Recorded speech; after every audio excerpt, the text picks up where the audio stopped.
Hola, ¿qué tal? ¿Cómo están? Muy buenos días. Gracias por acompañarnos aquí en 92.3 FM Extra Radio.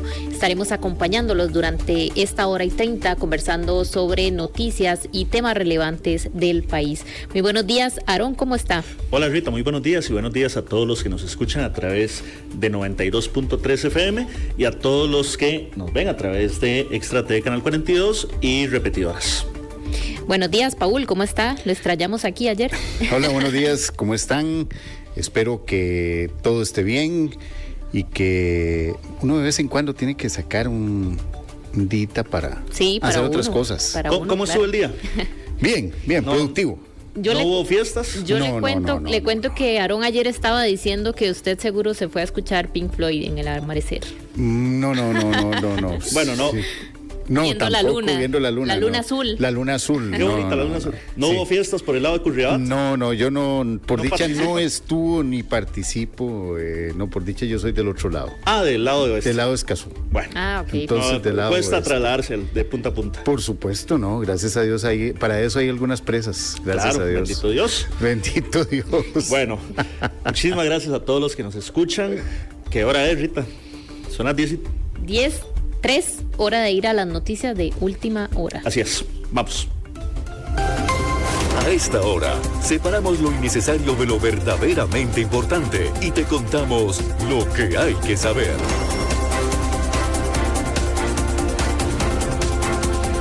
Este miércoles, justo a esta hora 10 de la mañana, adultos mayores se manifiestan para exigir la construcción de una nueva sede para el Hospital Nacional de Geriatría y Gerontología Blanco Cervantes. La manifestación fue convocada por la Junta de Salud del Hospital, saldrá del Parque Central. La presidenta de la Junta de Salud, Alicia Avendaño, comentó que las instalaciones actuales cuentan con más de 65 años de antigüedad, por lo que la construcción de una nueva sede no se puede posponer más. También el plenario legislativo aprobó en segundo debate el expediente 24.096 que endurece los criterios para otorgar el beneficio de tobillera electrónica a las personas privadas de libertad. La iniciativa restringe el uso de la tobillera electrónica para delitos con penas menores a los 4 años de prisión. La ley incluye la posibilidad de que se pierda el beneficio de arresto domiciliario con tobillera en casos en que la persona altere, dañe o se desprenda del dispositivo, no reporte cualquier falla o alteración involuntaria o no acate las condiciones impuestas. En otro orden de noticias, a partir de este martes o este miércoles, mejor dicho, quedó prohibido importar botellas plásticas de un solo uso a nivel nacional. De acuerdo con la ley para combatir la contaminación por plástico y proteger el ambiente, que fue aprobada en 2019, no se podrán traer estos insumos. Así, se impide vender y regalar pajillas plásticas de un solo uso en todo el país. Es por eso que Costa Rica empieza a aplicar esta legislación para reducir el consumo de estos insumos, de estos plásticos, en territorio nacional con el fin de disminuir la huella de carbono y el impacto en el medio ambiente. Y a nivel internacional, el primer vuelo de migrantes deportados desde Panamá y financiado por Estados Unidos aterrizó este martes en Medellín con 29 ciudadanos colombianos a bordo. El vuelo, según las autoridades panameñas, es el inicio de una nueva estrategia del gobierno de José Raúl Mulino para reducir el flujo de personas que atraviesan el Darién, la inmensa mayoría con el objetivo de llegar a Estados Unidos como destino final. Este acuerdo forma parte de un proyecto acordado por las autoridades del país panameño y Estados Unidos en julio anterior.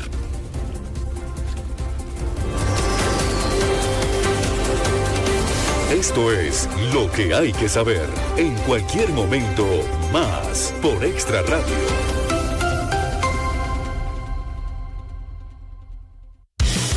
No siempre vamos a estar de acuerdo, pero cada uno tiene que decir lo que piensa.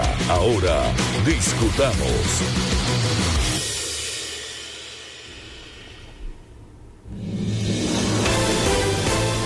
10:06 de la mañana, 16 de la mañana, estamos por iniciar este espacio de discusión y debate. Hoy vamos a conversar sobre un tema ambiental que ha causado controversia y muchas cosas han pasado en torno a este tema de crucitas específicamente, muchas decisiones de gobierno, empresas involucradas. laudos internacionales. Claro, es mucho lo que abarca este tema, o el proyecto minero Cruzitas, específicamente ubicado allá en Cutris de San Carlos. Se ha convertido en un caso de controversia legal y ambiental. Inició en diciembre de 1999 con la solicitud de concesión de la empresa canadiense Industrias Infinito. El caso involucra una serie de eventos que abarcan violaciones a la legislación ambiental, moratorias y disputas judiciales. A pesar de que el proyecto minero en Cruzitas se frenó en 2014 luego de un fallo de la Sala Cuarta en su contra, la minería ilegal se mantiene en la zona por parte de coligalleros. Para conversar sobre este tema tenemos en línea a Álvaro Zagot, él es abogado ambientalista. Muy buenos días, don Álvaro. Buenos días, muchísimas gracias por la invitación. Gracias a usted por acompañarnos.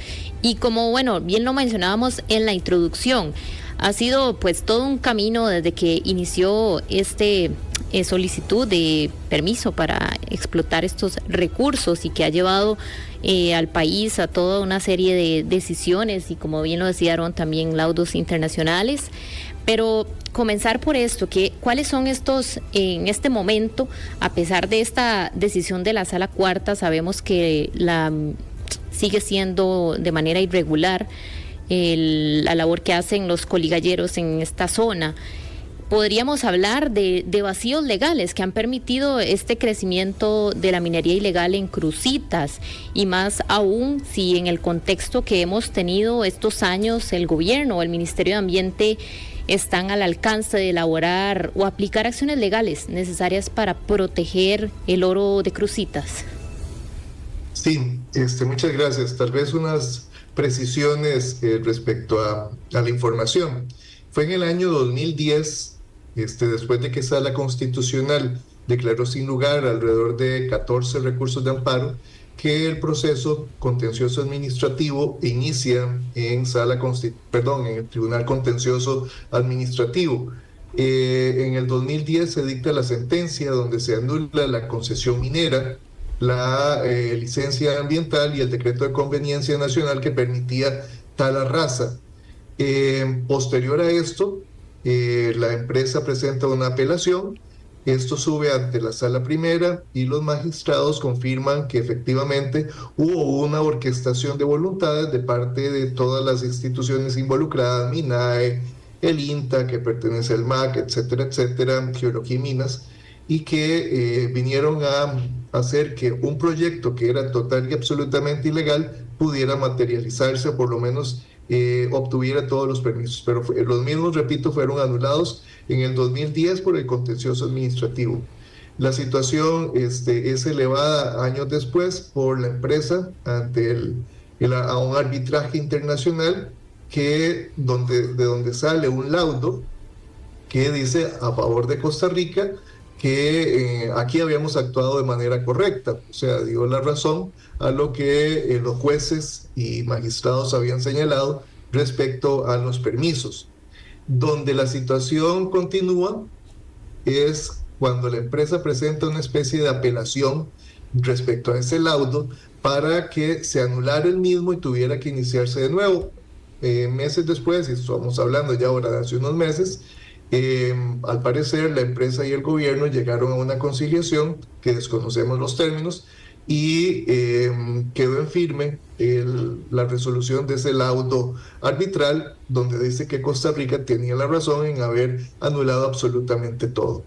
Pero tenemos que también enfocarnos, dado que la pregunta es contextualizar un poco cómo estamos ahora, es que alrededor del 2017 empieza a llegar una gran cantidad de coligalleros, mismos que venían, algunos de Costa Rica y otros de Nicaragua. Eso se llenó el área de Cruzitas, hubo una información de cuáles eran los sitios donde había mayor cantidad de oro a nivel superficial, y entonces, ¿de dónde vino esta información? Desconocemos si fue de la misma empresa Industrias Infinito, de algunos, no sé, porque toda esta información es muy técnica como para que la gente, como los coligalleros, pudieran haber obtenido esos datos. Pero bueno, La cosa es que ante el descalabro, porque no le cabe otra palabra, que estaba pasando, estaban invadiendo áreas de protección, estaban haciendo tala, estaban contaminando con mercurio y cianuro 2 quebradas muy importantes, Infiernillo y Crucitas, que incluso van a desaguar al río San Juan con contaminantes, con estos metales pesados.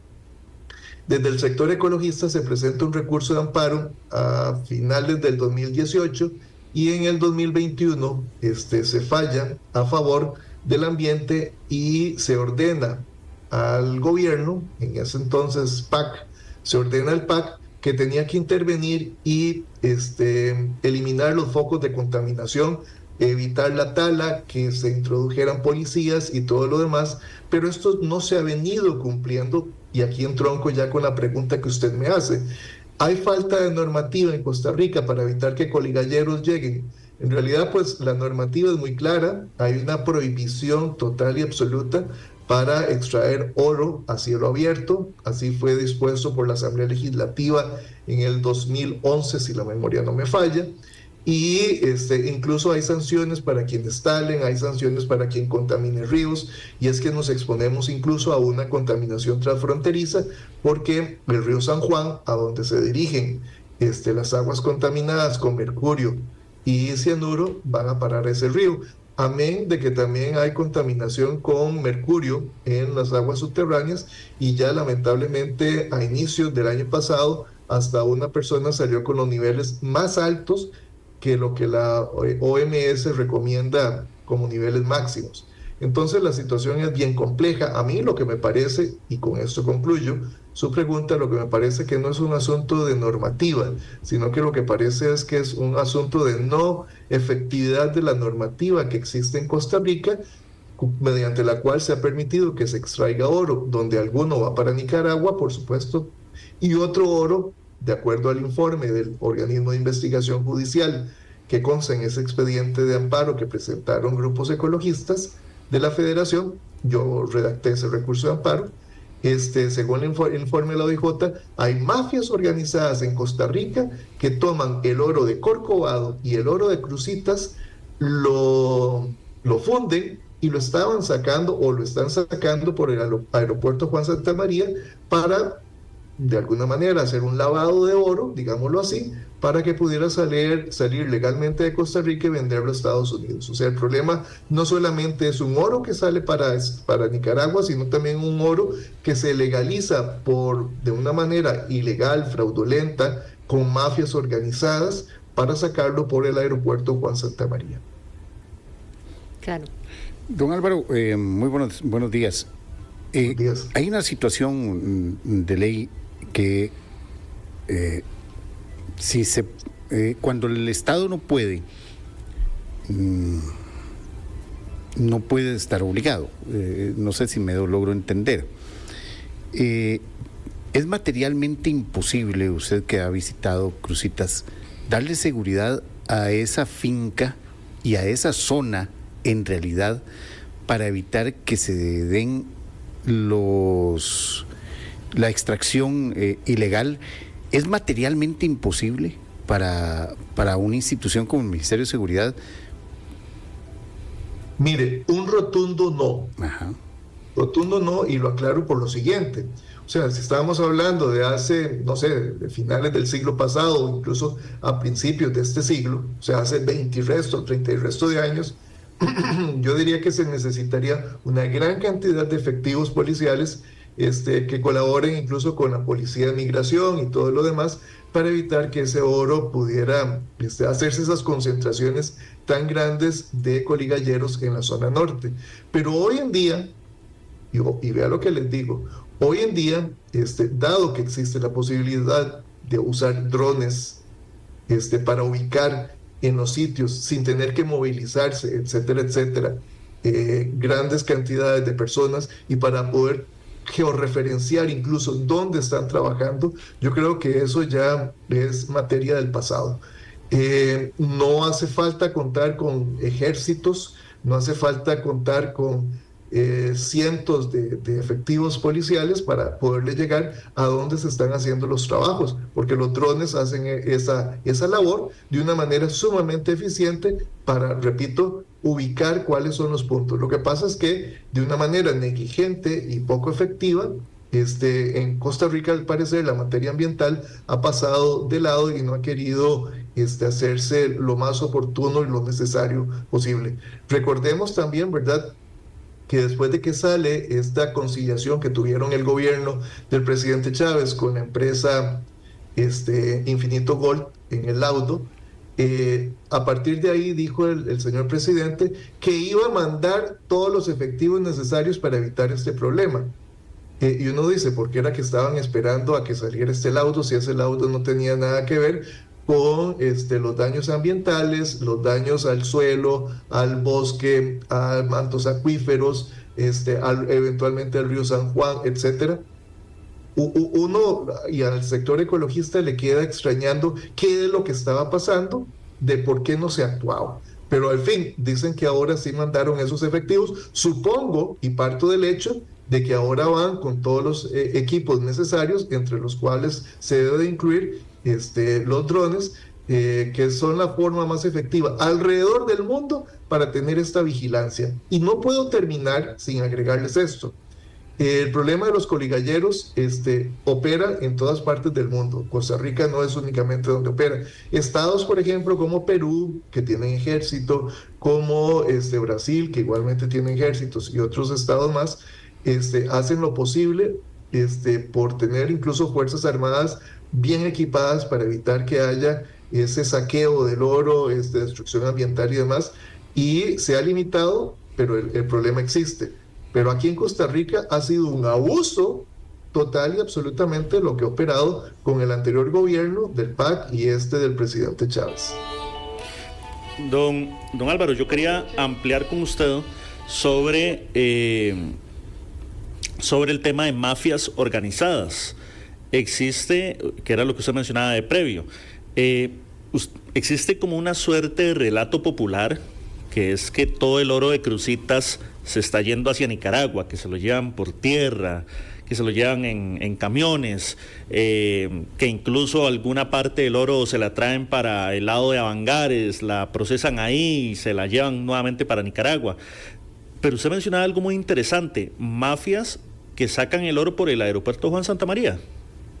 Sí, de hecho, les puedo hacer llegar el documento, que es un informe donde los magistrados de Sala Constitucional, ante el problema seriosísimo ambiental que estaba ocurriendo y que está todavía ocurriendo en la zona norte, le piden al organismo de investigación judicial que se manifieste al respecto de si ellos han detectado algunas situaciones. Y en ese informe, que tiene fecha, si no me equivoco, 2021, en ese informe expresamente señalan esto que les estoy diciendo. O sea, esto no es que Álvaro Zagot, por una teoría de la conspiración, ni nada por el estilo. O sea, es que lo dice el informe, que mafias organizadas están sacando el oro de Corcovado, que recordemos que es un parque nacional y no debería estar ocurriendo ello, de Corcovado, de Cruzitas, y lo mezclan con parte del oro que sale de Avangares, y vea ustedes lo curioso y ridículo que es, y señalan que ese oro fundido son las joyas de la abuela que compraron en compraventas, sí. Pero la cantidad es tan grande, según relataron en el informe del OIJ, que es más que evidente, de acuerdo a las pistas que ellos tenían en ese momento, y toda la información y la logística que tenían, de que el oro estaba siendo sacado de manera legal y era parte de ese oro que venía de Cruzitas. Por supuesto, y jamás es imposible negar que también parte del oro es sacado en sacos, no sé si al hombro, en carros, o qué tanto libertinaje existirá en la frontera norte, pero también parte del oro, por supuesto, para Nicaragua. Pero es algo ya total y absolutamente desmentido en razón de este informe del OIJ, donde las mafias sacaban o sacan el oro por el aeropuerto Juan Santamaría. Bueno, y eso nos nace esta otra duda, don Álvaro. Tenemos una frontera sumamente porosa, una frontera que tiene grandes problemas de vigilancia. y como vemos, sí se han detectado salidas de material, ni siquiera es material procesado. Crudo. Es barro. Claro. Entonces, por todas las zonas de la frontera. Por eso le preguntaba lo de si era materialmente difícil hacer esta vigilancia, detectar estos traslados, porque tradicionalmente uno conoce la zona fronteriza y no hay una forma de ejercer una vigilancia de toda la frontera, menos de algunos puntos en particular, ¿verdad? Sí. Por eso nacía esta pregunta. Ahora bien, ¿cuál puede ser?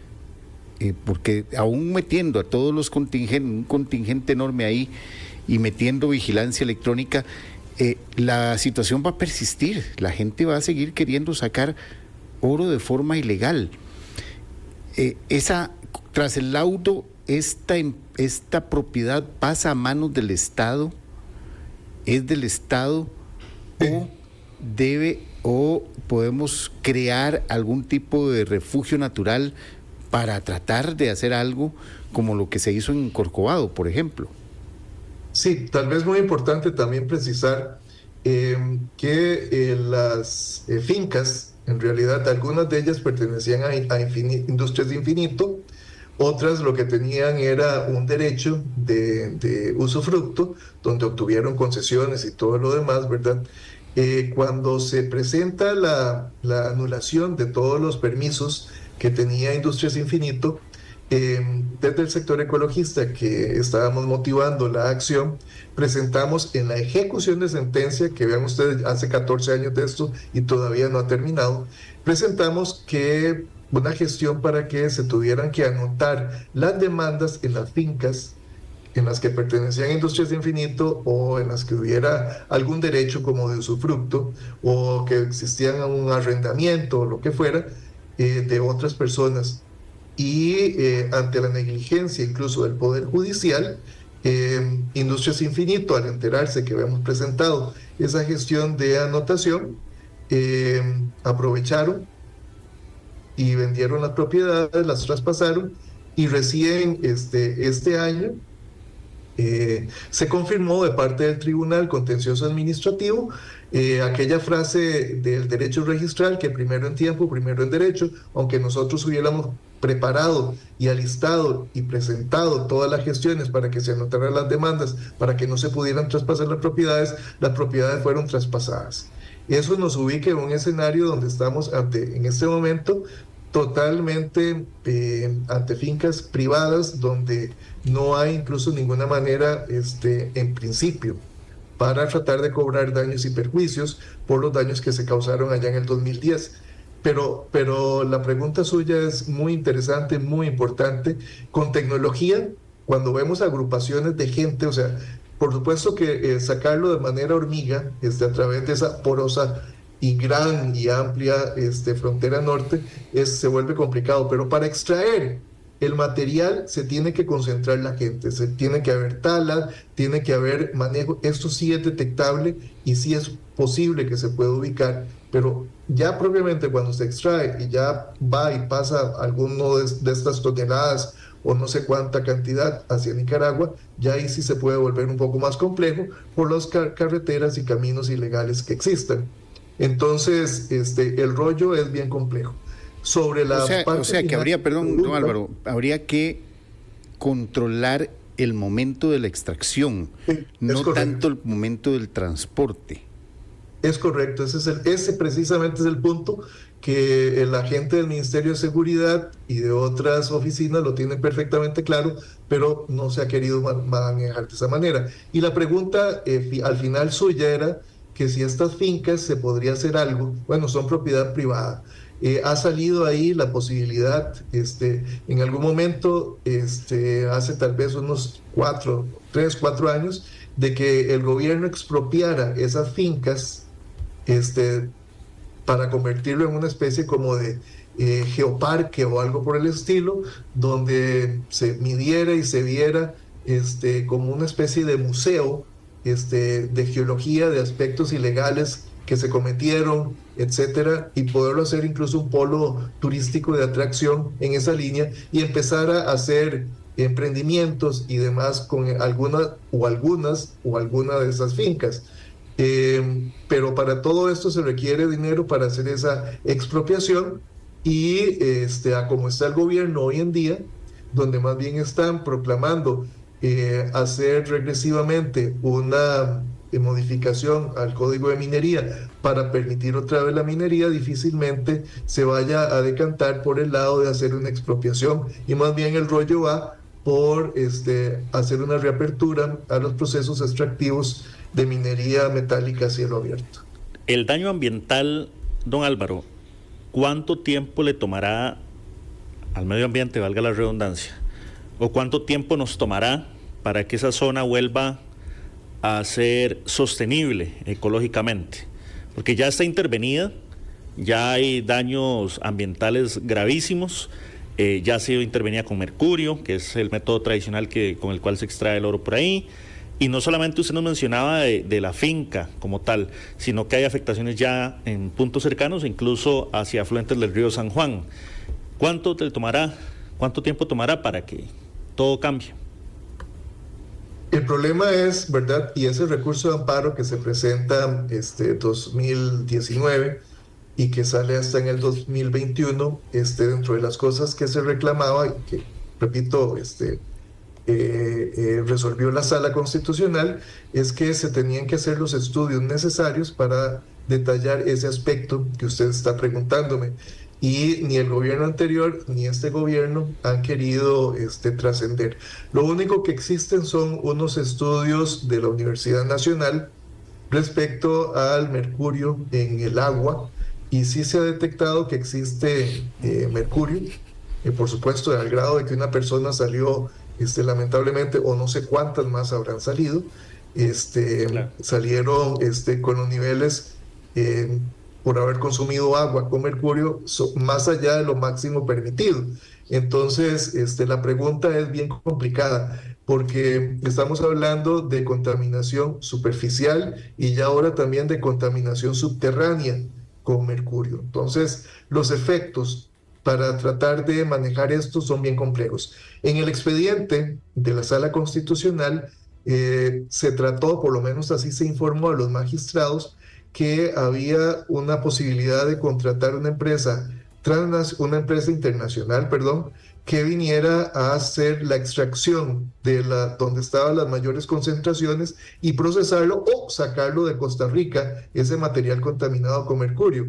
Pero al final de cuentas, los propios geólogos de la Dirección de Geología y Minas dijeron que eso era muy complicado, que ni la empresa que había ofertado no tenía amplia experiencia en descontaminar mercurio, y entonces todo esto, a pesar de que hay sentencias, a pesar de que hay normas, a pesar de que hay convenios ratificados como Minamata, que habla sobre evitar la contaminación con mercurio, seguimos exactamente en lo mismo. O sea, la pregunta que usted me está haciendo lamentablemente no tiene una respuesta al momento, porque el gobierno anterior y no han querido entrarle a ese tema. Don Álvaro, tal vez ya para finalizar, y esto es lo que mucha gente ha dicho, y voy a hacer levemente ese eco, y también lo han dicho las autoridades, todo el daño que se ha hecho al ambiente en este proceso, que podríamos decir que es un proceso artesanal, que no es un proceso industrial como lo iba a hacer Infinito Gold, pero que los procesos industriales podían ser mucho más controlados en ese aspecto. Uh-huh. Lo que se ha hablado es eso, que no era mejor dejar el proceso industrial. Sí. Para evitar precisamente esto. Vea esa pregunta que usted me hace ha salido desde hace varios años. Sí.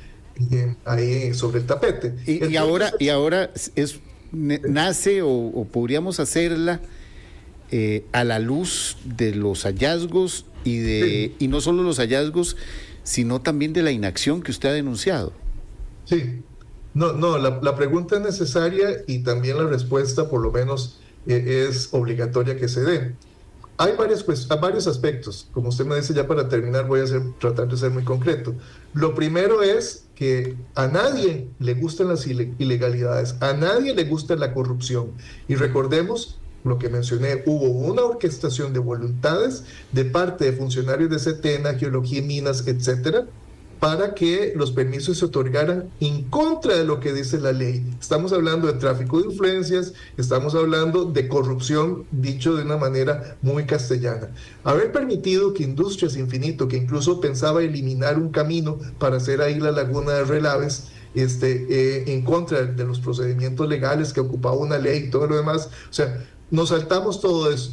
O sea, ¿a quién quiere la ilegalidad en Costa Rica? Ahora muchos se visten con un manto blanco y dicen es culpa de los ecologistas que no esté Industrias Infinito, pero es que era total y absolutamente ilegal. Y por otro lado, no fueron los ecologistas, fueron los jueces del Tribunal Contencioso y posteriormente los magistrados que anularon todo.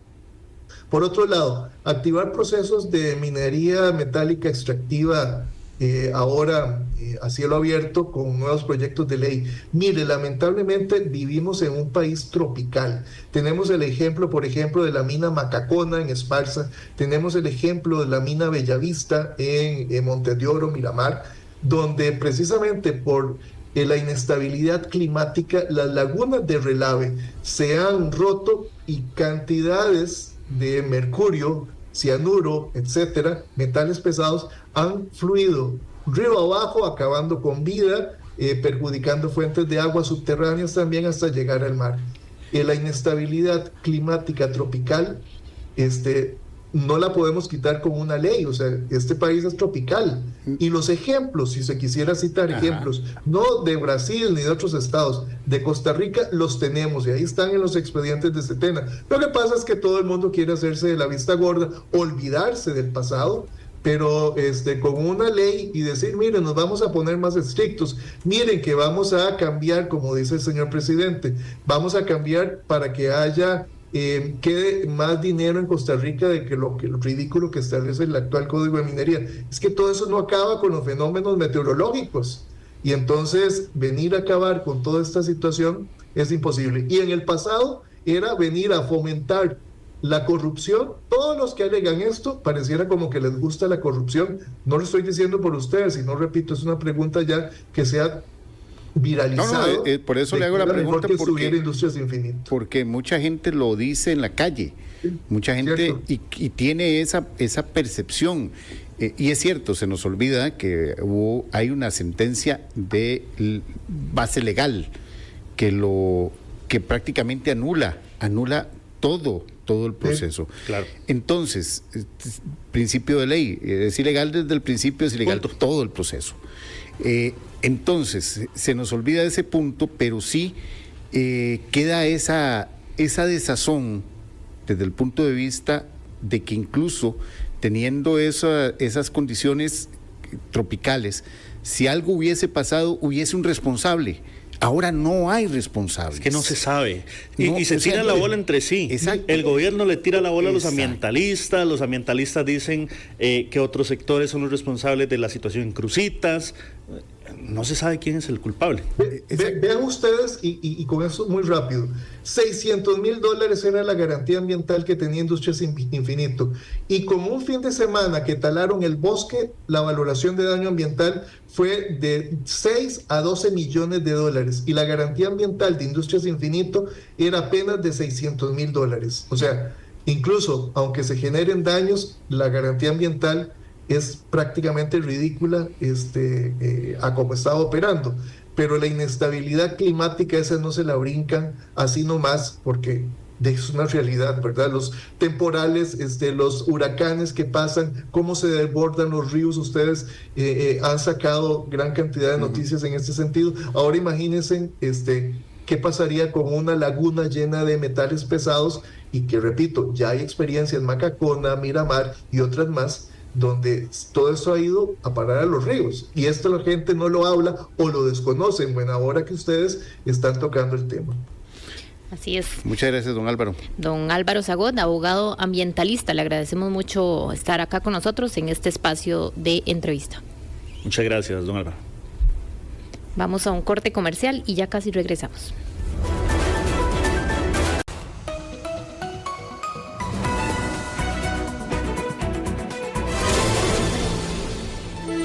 Estamos de regreso en Contexto, 10:39 de la mañana, conversando sobre el tema de crucitas. Analizábamos la parte legal con el ambientalista Álvaro Zagot.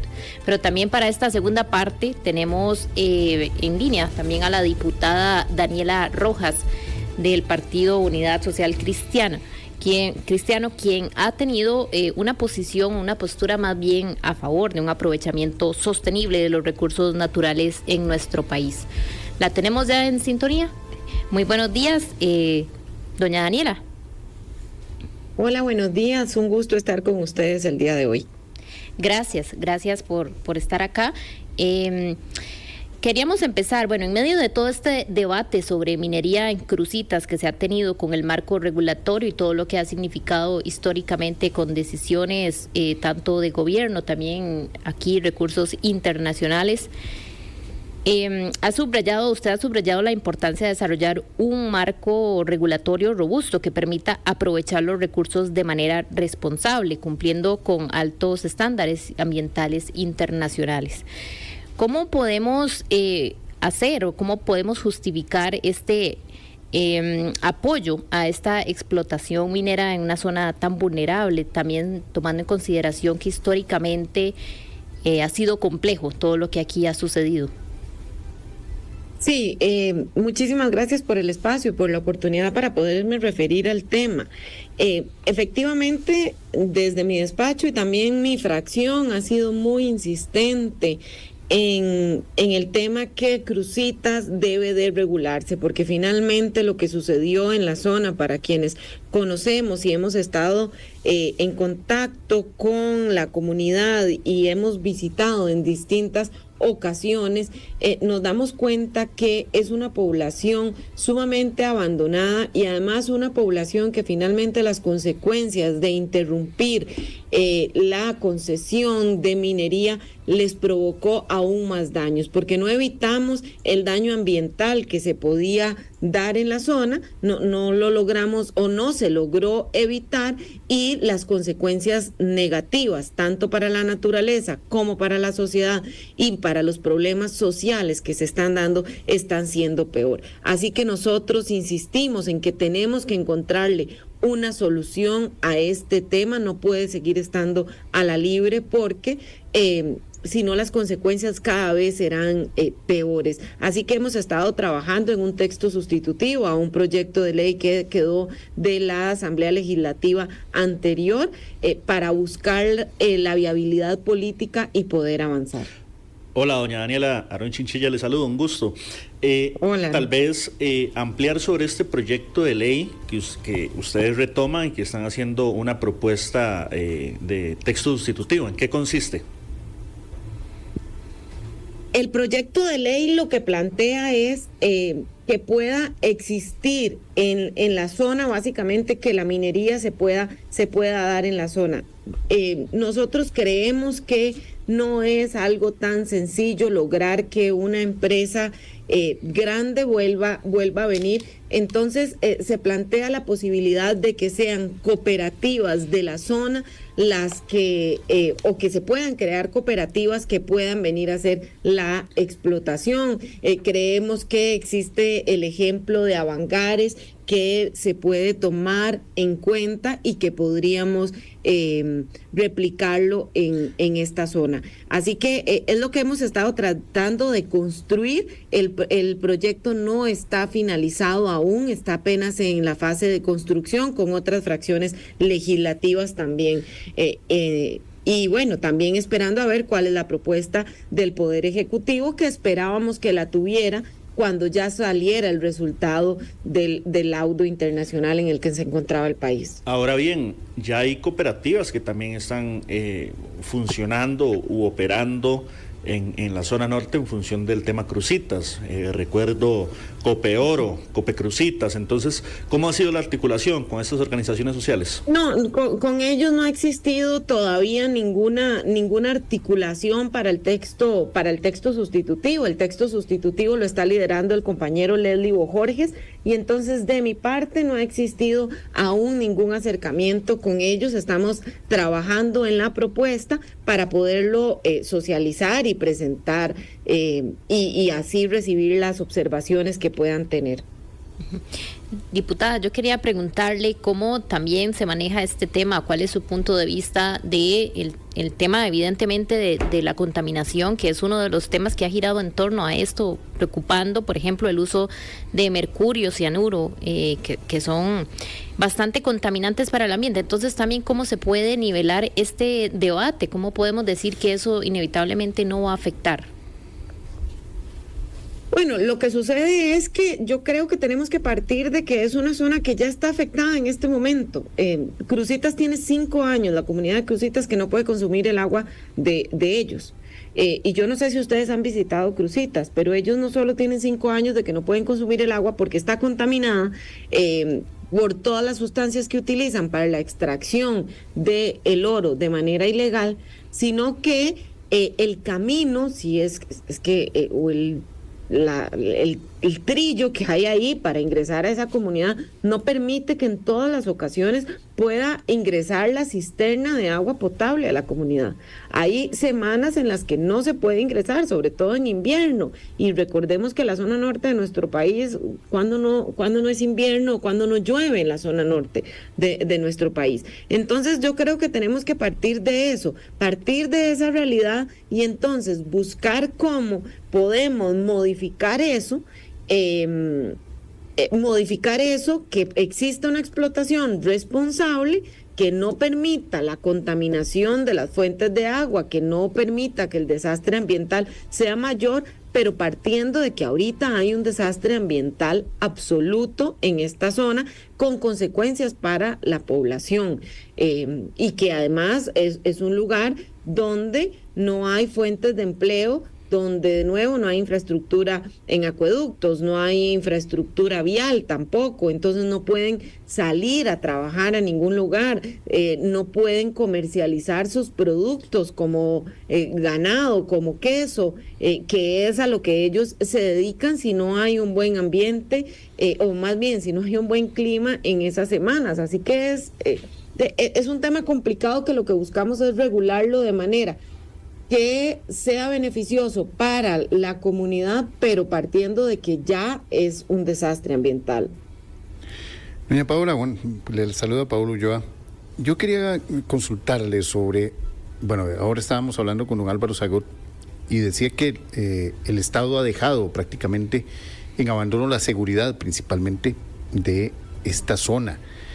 Es posible que los mismos vecinos organizados puedan ayudar en este sentido, o hay que esperar a que llegue la propuesta completa del Poder Ejecutivo para poder avanzar en este tema? Porque el problema es que, es cierto, usted dice, estamos operando o estaríamos operando en una zona, bajo una zona considerada en desastre, pero el desastre va en aumento. Claro. Y si el desastre está, digamos ahora, podríamos decir que de alguna manera podríamos tener ciertos niveles de control. Si esto sigue a la libre, va a llegar un momento en que es incontrolable.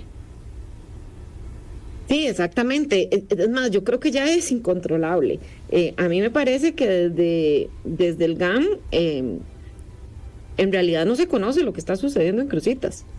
O sea, y creo que esa es la realidad. La mayoría de diputados no conocen Cruzitas. La mayoría del Poder Ejecutivo no conoce Cruzitas. El país no conoce Cruzitas. Si conocieran Cruzitas, se darían cuenta que eso ya es incontrolable. Que no hay suficientes efectivos de fuerza pública, que no existen en el país los efectivos de fuerza pública suficientes para atender la zona. Es una zona gigante. La cantidad de hectáreas impactadas es gigante. No hay cómo cubrir el impacto ambiental que hay ahí, ni siquiera sé si los ambientalistas que han hecho o que se oponen a que exista la posibilidad de concesionar conocen Cruzitas o han ido a Cruzitas en los últimos años. Es algo que ya no está, el Estado no lo está controlando y la población de esa zona está absolutamente abandonada. Población que por supuesto participa y colabora en la extracción ilegal del oro. Si no, ¿de qué creemos que está viviendo la gente de ahí? Están viviendo de eso, porque es la única posibilidad que hay ahí de salir adelante. En la parte más céntrica, por llamarlo de alguna manera, y la parte más céntrica lo que hablamos es que es una escuela que se está cayendo. Entonces, es muy complicado, además es una zona sumamente alejada, es difícil estar haciendo cambios de los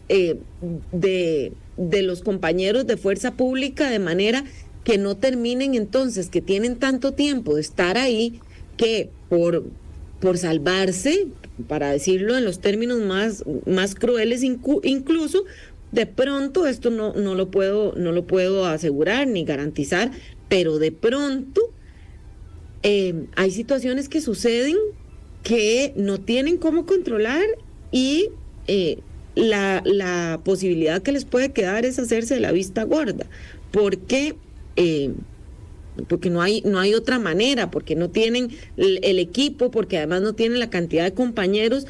Tendríamos, creo que, enviar a todos los policías del país, o al menos al 50% de los policías del país, para tratar de cubrir un poco esta zona, una zona que además no es que yo haya ido solo ahí al centro o algo así. O sea, nosotros nos hemos metido, por decirlo de alguna manera, pero nos hemos metido en la finca, nos hemos metido en la parte de la extracción, hemos entrado a los túneles de extracción.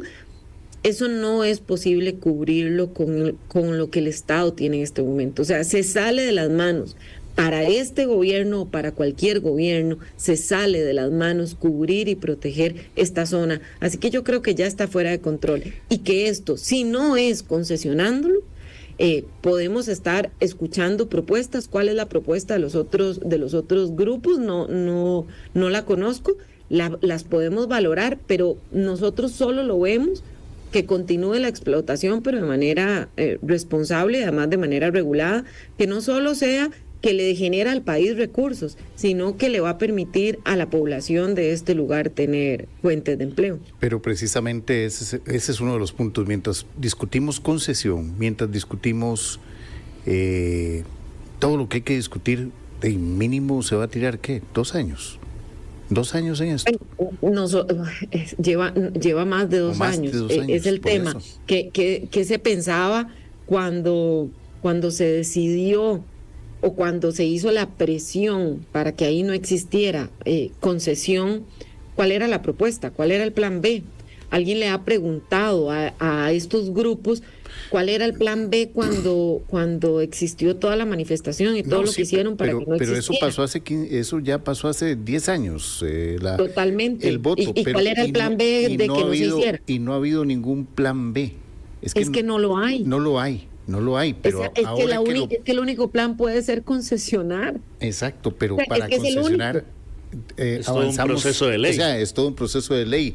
Y por eso dije, 2 años, si nos va bien. Como mínimo. Mínimo, son más, está bien, estamos de acuerdo, pero hay que intervenir ya.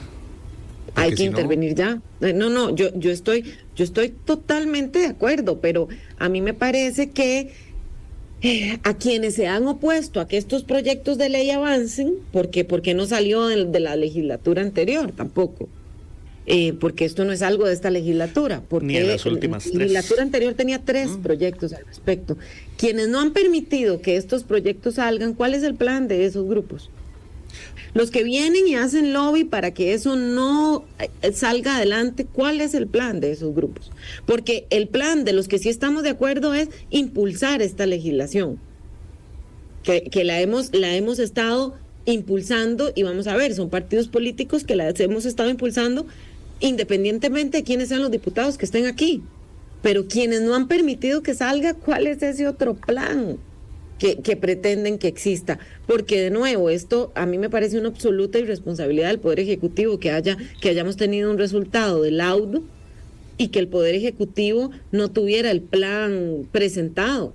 O sea, o el plan hecho para presentarlo de manera inmediata a esta Asamblea Legislativa. Es algo que no tuvieron y es una irresponsabilidad.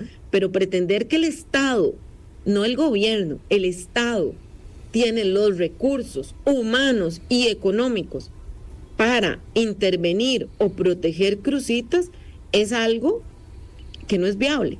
¿Usted cree, doña Daniela, perdone que le interrumpa, que el gobierno está pateando la bola una vez que ya tiene el resultado del laudo en la mano, que se ha dedicado a patear la bola sobre el tema? Ya el gobierno cumplió con su objetivo. Salió el resultado, ya, listo. Ya, ese era el resultado que ellos esperaban, pero... Y ya, y lo que yo no creo que estén pateando la bola, no, con honestidad no me parece que sea que estén pateando la bola, lo que me parece es que no tenían nada listo y apenas lo están alistando. Eso es lo que creo, que además me parece una irresponsabilidad que no reconozcan eso y entonces digan, ok, sobre lo ya presentado, hagamos algo, que es lo que nosotros estamos tratando de hacer. Nosotros no estamos esperando al Poder Ejecutivo. O sea, el Poder Ejecutivo, si lo presenta o no lo presenta, yo no los puedo esperar y por eso estamos tratando de construir de manera viable ese otro texto. Pero a mí lo que me parece es que el Poder Ejecutivo no tenía absolutamente nada listo, contrario a lo que habían indicado, porque habían indicado que todo estaba listo, que solo se estaba esperando el resultado. De ser así, de manera inmediata, al siguiente día debieron presentar esa alternativa. Pero de ser así, deberían aceptar que no tienen nada listo y trabajar con lo que hay en esta Asamblea Legislativa presentado. Pero si el Ejecutivo no lo hace, nos toca a nosotros hacerlo. Pero aquí también existen los grupos que impiden que legislación en este tema avance. Y yo creo que a ellos es a los que hay que preguntarles cuál es el plan B. Porque abiertamente yo, que estoy en contra de la exploración y explotación de petróleo y gas natural, por ejemplo, y que no soy la más fanática de la explotación minera, yo no veo otra opción en una zona como Cruzitas, con los problemas sociales que tienen, que no sea la concesión y la explotación de manera responsable. No veo otra, pero estamos dispuestos a escuchar otras. A mí me parece que el proyecto de doña María José Corrales es un proyecto que puede avanzar, pero de nuevo, no hay un consenso en las fracciones legislativas sobre el avance de esto, y mientras quienes están pagando las consecuencias es la población de Cruzitas, algo que me parece absolutamente injusto. Repito, mi fracción sí está de acuerdo, hemos hablado con las diferentes fracciones, hemos tratado de impulsar el tema, pero bueno, no ha sido posible que sea con la rapidez que nosotros quisiéramos. Doña Daniela, usted habla de explotación responsable en la zona de Cruzitas. Los que hemos estado en la finca, yo al igual que usted, pues he estado en la zona y conozco la zona, sabemos que se interviene esos puntos con mercurio. Por ejemplo, las lagunas se intervienen con mercurio, los túneles igualmente bajo esta modalidad, y que también el mercurio está prohibido en Costa Rica. Cuando usted me habla de explotación ambiental responsable de los recursos naturales, ¿a qué se refiere? Si la técnica que se ha intervenido durante los últimos 10 años ha sido con mercurio. Bueno, ese es uno de los temas, pero vamos a ver, la técnica que se ha utilizado se refiere a la técnica que se ha utilizado de parte de los coligalleros. Claro. Sí, exactamente. No es la única técnica que existe para hacer la exploración y la explotación. Vamos a ver, además, por eso dije antes que yo no soy la más fan de la explotación minera. Sin embargo, no es lo mismo que sea de manera descontrolada, sin ninguna regulación, que sea de manera controlada y regulada. Yo creo que debería ser una empresa, una concesionaria grande la que debe venir a Cruzitas a tomar el control. Es lo que a mí me parece. Pueden tener dudas algunos con respecto a hacer a eso, y además las dudas vuelven a ser las mismas, es que van a utilizar lo mismo y la contaminación va a seguir. No, la contaminación no va a seguir de la manera que se está dando. O sea, no es lo mismo hacerlo de manera regulado que de manera que ni siquiera sabemos ni siquiera sabemos ahorita cómo es que lo están haciendo. Y que se está contaminando absolutamente todo alrededor. No en todos los lugares que hay minería hay contaminación alrededor. Entonces, yo creo que la diferencia está entre hacerlo en la informalidad y de la manera que se está haciendo ahora, que con las regulaciones necesarias que se pretende con algún proyecto de ley, el nuestro o el que sea, pero con algún proyecto de ley. Diputada, ¿ustedes han visto o estudiado ese otro tipo de casos o ejemplos donde sí sea sostenible, donde sí sea y reduzca ese impacto en el ambiente? Porque, bueno, mucho de esa duda es si se puede de verdad ser sostenible. No, es que vuelvo a partir del tema que les decía al inicio. Lo que hay ahorita es sostenible. A nivel mundial incluso, es que no, yo creo que lo que hay ahorita en Cruzitas es sostenible y es responsable con el medio ambiente. No, claro que no, por eso estamos buscando una respuesta. Entonces, claro, partiendo del desastre que hay ahorita, entonces la solución es o hacerlo de manera regulada, entendiendo que también va a haber impacto ambiental.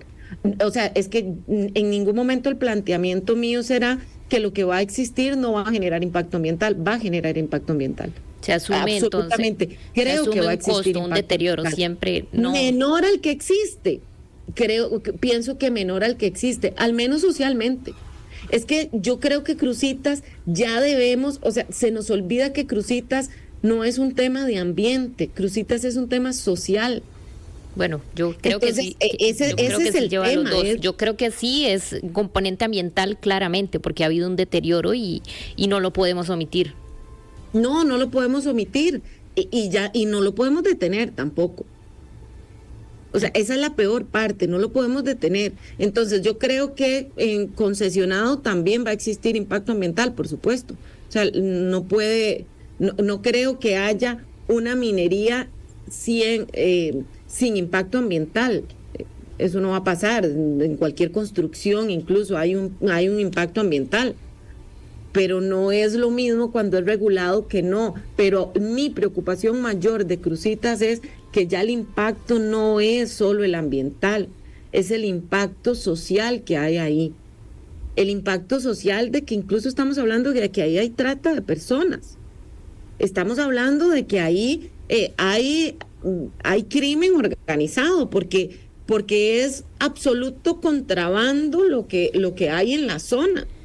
Entonces es crimen organizado y es guerras, una guerra entre grupos. O sea, ellos se tienen partidas las áreas en las que explotan, y si algunos lo mismo que nosotros vivimos y que vemos en los medios de comunicación con respecto a el crimen organizado y la guerra por territorio, las disputas por territorio, lo mismo está sucediendo en Cruzitas sin que aquí nos demos cuenta. O sea, ahí matan a la gente y simplemente desaparecen o las familias se encargan, pero los homicidios en Cruzitas es algo de todas las semanas, ni siquiera todos reportados a fuerza pública. Esa es la situación de Cruzitas. Entonces yo creo que la concesión va a generar impacto ambiental, sí, pero no mayor al que existe en este momento. Y va a disminuir el impacto negativo en la parte social. Y creo que entonces cuando ponemos eso en una balanza, me parece que saldría ganando la población, más allá del país. El país también gana porque deja de tener personas en pobreza, porque deja de tener comunidades con sus fuentes de agua contaminadas y demás. Pero cuando hablo de que no el país, no hablo solo de los recursos que le pueden quedar al país. Estoy hablando de la vida que le puede dar un proyecto de estos a una comunidad que en este momento está en medio de un desastre ambiental y con una situación social insostenible, porque es tierra de nadie. Ese lugar es tierra de nadie y es un lugar además muy amplio, muy grande. Yo tengo una duda, doña Daniela, porque usted habla de que la regulación de alguna manera podría ayudar a las comunidades y podría generar riqueza. ¿Es así como usted me lo menciona? Yo creo que puede generar fuentes de empleo porque la gente de la comunidad va a trabajar en la misma explotación que está existiendo de otro. Ahora, entonces, va a crear fuentes de empleo que ahorita no hay.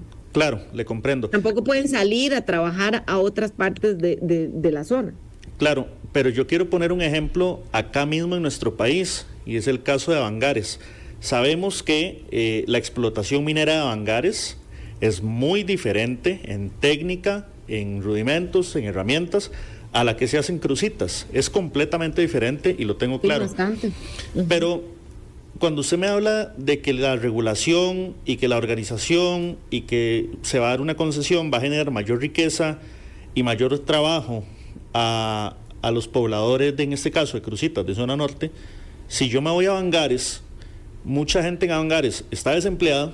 Avangares no es uno de los pueblos que está más próspero de Guanacaste, y tampoco Avangares tiene, por ejemplo, mucha gente en mercado paralelo, es decir, tienen sus rastras de forma irregular o de forma ilegal, hacen lo que pueden, se la juegan, como se dice popularmente. Entonces, cuando usted me dice, es que va a haber mayor empleo, va a haber mayor riqueza, mayor prosperidad, no sé, me voy a Avangares y yo veo como que no pasa eso, y ya en Avangares el tema está regulado. Una consulta, ¿ustedes conocen Cruzitas? Totalmente. Sí. Ok, y entonces Avangares y Cruzitas se parecen. ¿Hay más empleo en Avangares o en Cruzitas? En los dos hay minería. No, más empleo, ¿en cuál hay? En los dos hay minería. Sí, pero ¿en cuál hay más fuentes de empleo? Evidentemente Avangares, porque es un cantón. Bueno, y de la minería, ¿en cuál hay más empleo? Pues evidentemente en Avangares, pero es un cantón. No, sí, pero es porque es cantón que hay más empleo. No, yo lo entiendo usted, doña Paula. Usted está, Daniela. Doña Daniela. Es cierto, hay más empleo, posiblemente hay más opciones de empleo en Avangares, pero no necesariamente también es empleo de calidad. No, vamos a ver, repito, yo no soy fan de esto. Vuelvo a decirlo, cuando hablo de más fuentes de empleo, no hablo de que va a haber el 100% de empleo, no hablo de que no va a haber pobreza, no hablo de que no va a haber impacto. Estoy hablando que no va a estar la situación que está ahorita. Hablo de esa diferencia. Yo no estoy hablando de que es que esto va a emplear el 100% del pueblo de Cruzitas, ni que va a ser el lugar más próspero del país. Tampoco. Soy consciente de esa realidad. El planteamiento es para salir del desastre que hay en este momento. Sí, y de nuevo, nosotros estamos abiertos a otras posibilidades. ¿Cuál es? A mí no se me ha ocurrido otra, porque no tengo la respuesta a todo, y con la mayor de las humildades no se me ha ocurrido otra. Si hay alguien con otra propuesta, más que dispuestos a escucharla, pero es que no la hemos escuchado, y yo no puedo esperar que la única respuesta sea, entonces dejémoslo así como está. Sí, no, eso no puede quedar otra. No, jamás. Ese es el punto que nosotros estamos defendiendo. Si hay otra, más que bienvenida para discutirla y para analizarla. Existen los recursos para que nosotros cerremos esa zona y la recuperemos y la cuidemos de manera que nos paguen por no explotarla. Es otra propuesta, pero en este momento no existen los recursos para evitar que ingrese el crimen organizado y los coligalleros. Pero esa es otra opción que financieramente yo no veo viable que el Estado le pueda hacer frente. Entonces, ese es el tema, es que no siga como está. Es porque en este momento en Cruzitas no hay una fuente de empleo. No es que hay menos, es que no hay una. Es que cuando uno va y habla con ellos, el único señor que vende queso en la zona, porque es solo uno, no puede salir todos los días a vender queso a la orilla de la carretera, que es donde sale, porque el camino no se lo permite, porque ni siquiera entra el cisterna de agua todas las semanas. Y si no es con cisterna de agua, y aquí cuánto nos hemos quejado, con toda la razón, pero de los cantones del GAM que tienen el agua contaminada. Nos hemos quejado muchísimo. Cruzitas tiene 5 años de que sus fuentes no se puede consumir para agua potable porque están contaminadas. 5 años. Ni siquiera para lavarse los dientes. Entonces, ese es el problema, que yo quisiera que explotemos minería. No quisiera. De nuevo, soy de las diputadas que está en contra de la exploración y explotación de petróleo y gas natural, pero es que no podemos partir de la realidad. Si estuviéramos hablando de una zona absolutamente reforestada, de una zona que va a empezar el tema, la discusión sería otra. Pero tenemos que partir de la realidad actual de Cruzitas, y la realidad actual de Cruzitas es que es un desastre, ya no solo ambiental, un desastre social, un absoluto desastre. Entonces yo no creo que la concesión vaya a generar 100% de empleo, no creo que vaya a eliminar la pobreza, no creo que vaya a hacer que sea el lugar más próspero del país, pero estoy segura que con regulación habrá más empleo, va a haber más riqueza, va a haber más prosperidad. Suficiente, tal vez no sea suficiente. Es algo que yo no tengo los números para definir si es suficiente o no es suficiente, pero sí estoy segura que mayor a lo que hay en este momento, porque en este momento están además olvidados. Yo lo decía en un control político hace algunos meses aquí. ¿Cuántas veces aquí nos hemos quejado por la contaminación del agua de Cruzitas? Nunca se ha hecho. Claro. Sí, de los cantones del GAM, que además hay que hacerlo también, pero hay que hacerlo por todos. Pero mientras, ¿cómo pensamos? ¿Quién está pensando en cómo sobreviven en Cruzitas el día a día? Es que cuando uno va a reunión con la comunidad es muy frustrante y es muy triste también, porque es que no tienen recursos para absolutamente nada. Y ellos aceptan que trabajan con los coligalleros, porque si no, ¿de qué van a vivir ahí? Claro. Si no hay ninguna otra fuente de empleo. De nuevo, para mí sería ideal recuperar Cruzitas. No sé si forestalmente hablando sea posible, pero reforestar Cruzitas y que el Estado lo mantenga, y entonces cobremos. Yo presenté un proyecto de ley para créditos de carbono, que cobremos porque no se explote, que lo reforestemos de manera tal que pueda entrar en uno de los programas internacionales que pagan por la cantidad de aire puro que le genera al mundo. Yo estaría y sería ideal. Tenemos los recursos, el Estado tiene los recursos para hacer una cosa de esas en este momento. La cantidad de impacto que hay, la distancia que hay entre cada uno de los impactos es tal que conversándolo con el propio ministro de Seguridad, que ahorita no recuerdo cuánto era el dato, pero me parece que era alrededor del 50% de los efectivos de seguridad que tenían que trasladarse todos a la zona para tratar de cubrir toda la zona impactada. Así es, y dejar el resto del país sin esos oficiales. Sí, diputada, yo creo que llegamos a un punto donde, como usted bien lo remarcaba y lo hemos conversado acá, es un desastre que ya está ahí, y creo que también lo que nos queda acá de todo lo que hemos discutido es que no está claro la solución, o para dónde abordar o a dónde dirigirnos, tomando en consideración estos dos aspectos que creo que son fundamentales, ambiental y social. Le agradecemos mucho haber sido parte de esta conversación sobre este tema tan importante para toda la parte social y ambiental de Costa Rica. Muchísimas gracias a ustedes por el espacio y de verdad toda la apertura para que sí, la opción es otra cosa que a mí no se me ha ocurrido, y lo digo, yo no soy experta en el tema, no sé cuál puede ser otra solución, pero ojalá exista esa otra posibilidad. El tema aquí es encontrarle una solución a la población de Cruzitas. Claro, es una tarea que nos queda como país. Muchísimas gracias, doña Daniela. Gracias, que tengan buen día. Buen día. Gracias. Bueno, vamos a un corte comercial, ya volvemos para nuestra última parte.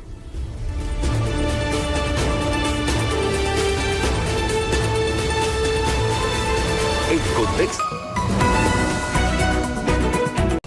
En 1923 se crea el cantón de la provincia de Guanacaste, Tilarán, y 1929 se crea el cantón de la provincia de San José, Curridabat. O sea que estos 3 cantones hoy están de fiesta. Deben de San estar. San Ramón nace muy interesante, ¿verdad? San Ramón es una gente de Alajuela que se traslada y es utilizada igual que en Palmares. Es utilizada, recibe varias gentes de varios lugares, de San Carlos recibe mucha gente, y que se crea ese lugar que tiene la particularidad de que fue lugar de destierro de mucha gente en la época de la Guerra Civil o antes de la Guerra Civil, ¿verdad? Muchos poetas y pensadores. Cuna de los poetas. Fue la cuna de los poetas, pero fue por una razón, porque eran muchos poetas exiliados. Eran exiliados hasta San Ramón. Esa era su sentencia, ir a vivir fuera de los límites de lo que se consideraba el casco o el área cercana a San José, y cayeron a San Ramón. Bueno, felicidades a todos los pobladores, no solo de San Ramón, también de Tilarán y de Curridabat. Que están de la ciudad de la miel o dulce. La ciudad dulce. La ciudad dulce. Algo Curridabat. Así le dicen a Curridabat. Exactamente. La ciudad dulce. Bueno, en 1911, un día como hoy, un 21 de agosto, se da el robo en el Museo del Louvre, en París, del famoso cuadro de la Mona Lisa. ¿Ah, sí? El famoso cuadro pintado por Leonardo da Vinci. Fue robado en 1911. Sería recuperado 2 años después. La famosa Mona Lisa, una de las pinturas más populares del mundo, dicen que es la más valiosa. Aunque no es tal vez el cuadro más hermoso que se haya visto, pero sí es el más valioso. Fue hasta casi 400 años después de que Leonardo da Vinci la pintó, que el cuadro, ¿quién fue el que la pintó? Que el cuadro cobró popularidad, la popularidad de la que hoy goza. El 21 de agosto de 1911, el robo de la Mona Lisa del Museo del Louvre provocó que la pintura que se fuera ya puesta en el ojo del público. Yo entiendo que esa historia es un poco que se pensaba cuando la roban del museo. Ajá. Que tenía que ver con 2 personas en específico, que ya les voy aquí a buscar el dato, pero en realidad es hasta tiempo después que descubren que fue un italiano que robó la pintura. Ajá. Y entonces yo creo que todo esto de quién se habrá robado, que no se sabía y todo... Por 2 años le crea la fama. Exacto. Le crea la fama de lo que... ¿Quién se robó la pintura de la Mona Lisa? ¿Quién se robó la pintura de Leonardo da Vinci? Se dice que fue Vicenzo Perugia, antiguo trabajador. Él trabajaba en el museo, y que realmente se descubre, se tenía otras 2 personas en la mirada, pero luego se da cuenta porque él estaba vendiéndola. Y ahí es donde se dan cuenta. ¿A cuánto se podrá vender la Mona Lisa? Creo que ni siquiera está tasada. Es incalculable. Exactamente. Ese es un dato interesante. Ajá. Dice que él robó la pintura porque quería devolver el cuadro a Italia, su verdadero hogar, decía él. Creía que formaba parte de las obras de arte que Napoleón se había llevado a Francia a principios del siglo XIX. Y le llegó a la ley. Bueno, aquí estoy viendo un dato. Dice, no está a la venta. Su valor es considerado intangible. hay varios intentos en estimar su costo.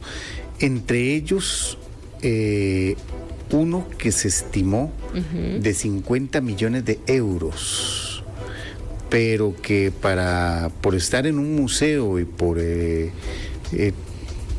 entre 50 y 60 millones de euros. Pero eso es la última, digámoslo así, valoración que se le hizo a este cuadro de hace 4 años. O sea que imagínense que podría estar ahorita muy, muy, muy por encima. Hay otros que la valoran hasta en 700 millones de dólares. Wow. Por su valor histórico. Sí. Y por lo que se supone que está oculto. ¿Te la compraría vos? Mira, para guindar, para ponerla así en la sala. En la salita. No, miras que hay que ser sinceros en un punto. Yo creo que uno no debe comprar cosas de tanto valor si no tiene los medios ni para sostenerlos, Claro. ni para cuidarlos. O sea, Pero imagínate, llegaría todo el mundo a la casa a visitar la pintura. ese es el problema. Ese es el problema. Entonces, no. Se vuelven museos. Se vuelve, mejor que esté en un museo y que esté expuesta. Sí, al mundo. Bueno, no sé si me falla la memoria, pero hace poco unas activistas Sí. arrojaron pintura contra el cuadro de la Mona Lisa. En enero. Sí, en enero. Y por lo menos estaba resguardada por un vidrio. Sí, y la tiene un vidrio, pintura... Tiene un vidrio antibalas que es antiincendio, anti todo. Anti todo. Pero en realidad la pintura, y según dicen, no es la pintura original, que la pintura original está en otro lado. En otro lado, en las bodegas. Bueno, hay toda una idea de conspiraciones que dicen que eso está, que no es la que está en exhibición. Lo que sí es cierto es que hay enormes filas, sí lo he sabido, enormes filas para ir a verla, y que una vez que la ven dicen, no, pero no es la gran cosa. No Además es la que gran cosa. hay mucha distancia, o sea, el lugar donde usted puede verla. Aquí, creo que hay Rita una... se ha ido al Museo del Louvre. Sí, pero vieras que lamentablemente no pude entrar. Bueno, Al museo. Sí, o sea, solo estuve por fuera. Sí. Sí, ahora hay gente en Instagram que te recomienda cómo entrar también. Ah, sí, claro, hay una entrada, como dicen, un poco más oculta para verlo. Sí. Hay un centro comercial por ahí abajo. Entonces, Exacto. Esos toques son revelados ahora por las redes sociales. Sí, yo creo que ya esos toques ya no. Yo creo que ya no. Es como ¿verdad? como las rutas alternas de ahora. Ya todo Pero el mundo dice, a veces es de cuidarse. yo siempre digo, bueno, cuando hay presas hay que coger rutas alternas, pero ¿cuáles rutas alternas quedan? Ni una. Bueno. Nos vamos a 1969, Ajá. donde un turista cristiano o de religión cristiana de nacionalidad australiana provocó un incendio en la mezquita de Al-Aqsa en Jerusalén, que destruye las partes más antiguas de esta mezquita.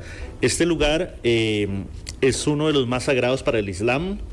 Al-Masjid Al-Aqsa es el lugar donde las personas musulmanas creen que el profeta Muhammad, ascendió a los cielos y está dentro de la explanada de la ciudad vieja de Jerusalén.